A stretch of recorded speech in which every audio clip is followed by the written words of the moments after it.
क्या कार्यक्रम है आगे जिसको लेकर के आप विस्तार से जानकारी दे रहे हैं? कल केंद्रीय समिति की बैठक शपथ ग्रहण समारोह पतरातू लेक रिसोर्ट में आयोजित है। कल मतलब कि 6 जनवरी 2024। केंद्रीय महाधिवेशन 29, 30 और सितंबर और 1 अक्टूबर 2023 को मोराबादी मैदान में नवनिर्माण संकल्प समागम के साथ संपन्न हुआ था। इस समागम में हम लोगों ने नवनिर्माण के 9 संकल्प का निर्णय लिया था। महाधिवेशन के बाद केंद्रीय समिति की गठन हुई। केंद्रीय समिति में 557 केंद्रीय समिति सदस्य हैं, जिसमें 206 पदाधिकारी हैं। 206 पदाधिकारी कुल मिला के 557 केंद्रीय समिति के सदस्यों के कल शपथ ग्रहण समारोह है। पहली बार पार्टी ने महिलाओं को 30%, युवाओं को 50% के साथ साथ ST, SC, OBC, general and minority को राज्य के सामाजिक समीकरण के हिसाब से उनका भागीदारी सुनिश्चित करने का निर्णय लिया। और हमारा नारा भी रहा है हमेशा सामाजिक न्याय और विकास।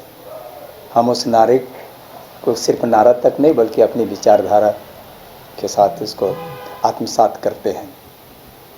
कल की बैठक में कई एक राजनीतिक प्रस्ताव लिए जाएंगे, संगठनिक प्रस्ताव भी लिए जाएंगे, साथ ही साथ सामाजिक प्रस्ताव भी लिए जाएंगे। कल हम लोग कई एक ज्वलंत विषय जो वर्तमान सरकार के संदर्भ में या राजनीतिक परिस्थिति के हिसाब से है, उस पर भी निर्णय लेंगे।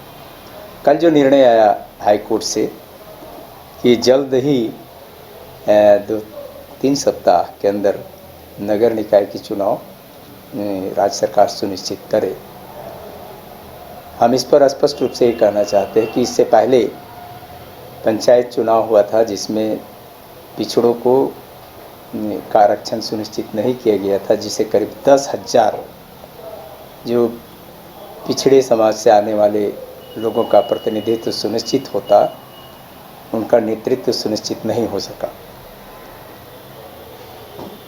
सुप्रीम कोर्ट में हमारे माननीय सांसद चंद्र प्रकाश चौधरी इस विषय को लेकर के एक केस दायर किया था।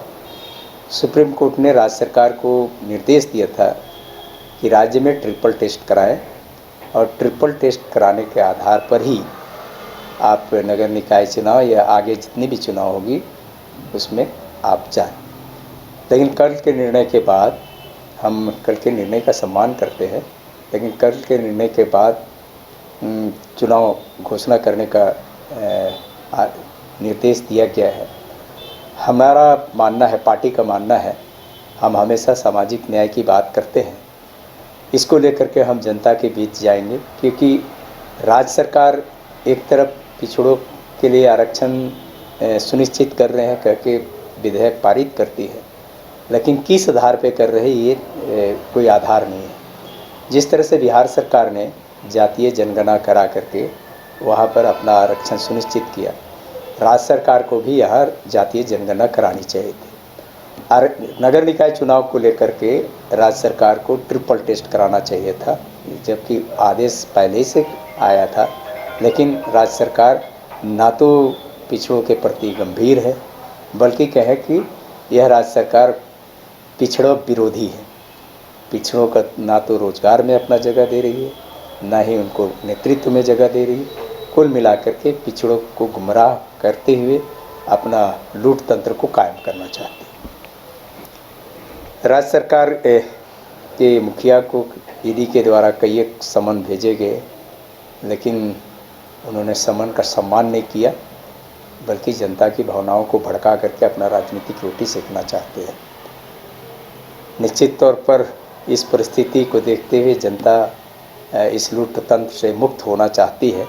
हम इन तमाम विषयों पर कल केंद्रीय समिति की बैठक में गंभीरता से चिंतन मंथन करते हुए भावी कार्यक्रम की घोषणा करेंगे, जिसमें आंदोलन के कार्यक्रम भी होंगे, संगठनिक कार्यक्रम भी होंगे और कई एक विषयों पर प्रस्ताव भी होंगे।